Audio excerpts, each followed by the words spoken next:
Right now, it is time for Real News with Brian Ross. Brian joins us on Thursday mornings, and we take a look at news, of course. Good morning, Brian, and Happy New Year in advance. And the same to you, Marshall. And what a weird year it has been, and what a weird ending to this year with Bernie Sanders and Donald Trump sort of forming an alliance that failed, and a reminder of the power of one person in the Senate Majority Leader. You know, I don't normally look back at a year and say, hey, the year's been great, the year's been bad. But you know what? This has been a bad year all around. I mean, it's been bad predominantly more for people of lesser income, people in the restaurant industry, all the first-line responders. It's just been an unbelievable pressure-cooked year that really started for us in February, but actually, unbeknownst to us, started right about this time without any of us knowing with COVID-19. It was, in fact, on this day a year ago, on December 31st, that the WHO got the first word of this strange virus in China. And from there, of course, we know what happened. Let's not forget also that in that same time, we now have 2 or maybe 3 vaccines that seem to be highly effective. That's a remarkable development in terms of science, and offers a lot of optimism about what can be done with other diseases that have so far seemed to be incurable. Well, there are those bright spots. I was saying everybody has personal high spots, and there are the bright spots, and also the election. But the election has even turned into a negative story because, once again, now it'll be delayed. Joe Biden and Kamala Harris becoming vice president and Joe Biden becoming president will become official on January 6th. But now it'll be 3.5 or 4 hours later because one person in the Senate and one person in the Congress is going to dispute this. So I mean, you know, it just won't end. That particular diagnosis just won't end. The good news is, though, that the moratorium on evictions in the new COVID relief bill will not apply to the White House. No, that's right. I've heard that way. That will not apply to the White House. But you know, but yesterday, when this whole thing started, and initial, people were saying, and folks, these numbers weren't far off. If you remember when this started and really got into full swing, there were people saying that there would be 300 to 400,000 people dead by Christmas, and unfortunately, they were absolutely right. More than 80,000 Americans they expect to die in the next 3 weeks, on top of the 350,000 that are dead right 337, 38. I mean, it's 340 every day. It's a new grim record. Just is devastating. And think of each of those 3,900, 4,000 families every single day experiencing the grief and the sadness of losing a loved one. And, and that's millions of Americans every day who are suffering from this. And and it's surprising to me. One of the things that's been, I think, for me most troubling is to see that even though there have been some now 11 million doses shipped out of the vaccine, only 2.5 million have actually been administered. There's some fly in the works there that this administration, of course, has once again let down the American public. Well, here's what it is, and it was very easy to see it was going to happen again. The President of the United States and his administration look at it this way. It's the government's job to get the CDC and all these, to get the vaccine. Once they get the vaccine, it's the state's job to distribute it. But unfortunately, after a year of pandemic economies, 70% of the states can't afford to do what the government wants to do, and the government is just not stepping forward that one extra step by mobilizing the military, by mobilizing. If anybody can move product from one place to another efficiently, it's our military. And of course, the vaccine is important, but vaccinations are the most important. Getting them in the arms. President-elect Biden says there'll be 100 million doses administered in the first 100 days of his administration. Many wonder if that's really realistic. It's been a problem, and of course Trump blames the governors, but his own officials yesterday undercut him and said, "No, we've got to do some things better."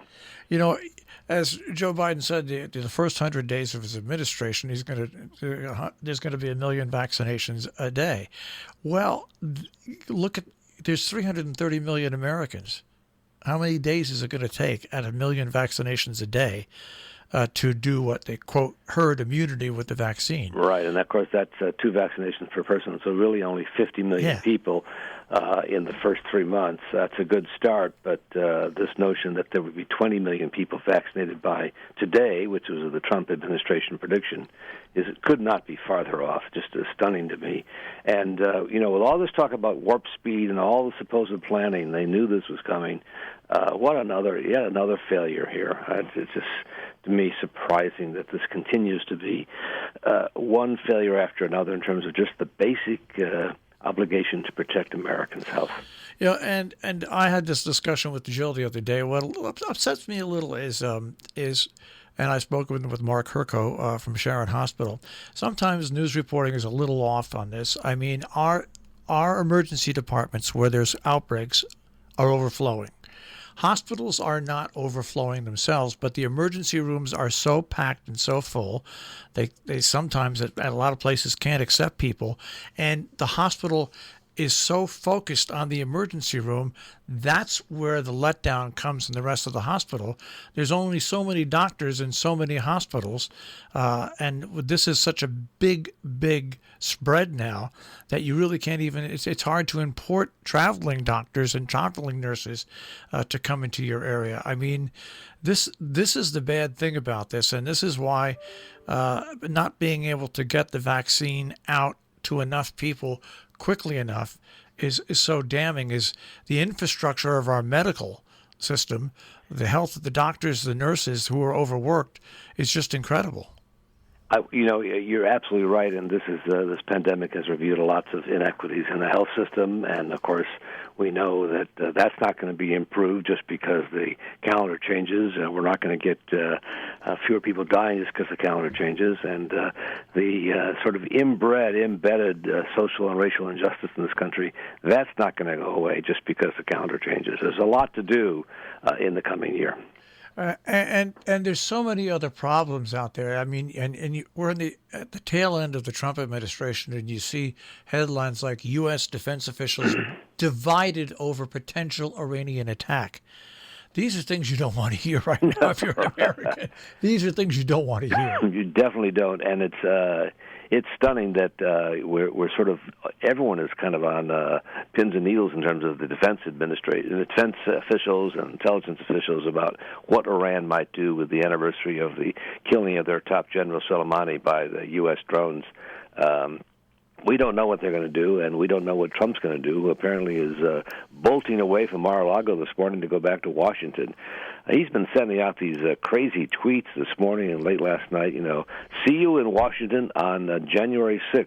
And that, of course, Marshall, is the day when the Electoral College votes are certified, generally a pro forma meeting overseen by the Vice President of the United States. But, of course, as you mentioned earlier, the senator from Missouri, Josh Hawley, is going to object. And groups are forming already to kind of meet in Washington and hold outdoor rallies and protests, which is, I guess, absolutely their right. But along with that, talks of bringing guns, setting up encampments.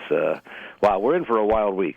Yeah, it's strange. Now, we have to remember 4 years ago when Donald Trump was elected, there were a few Democrats in the House that talked about doing this and said there was mumblings about it, but they never followed through on it like this is going to happen. Is it going to stop Joe Biden from becoming president? No. But is it just another clinch to the people that already think that this government is crooked and the government rigged the elections? It's going to cement the deal for them. It's going to cement the deal for them just by having this go on in the Senate and the House. And then you throw now the latest news story in, Brian, and that and you don't know what to believe.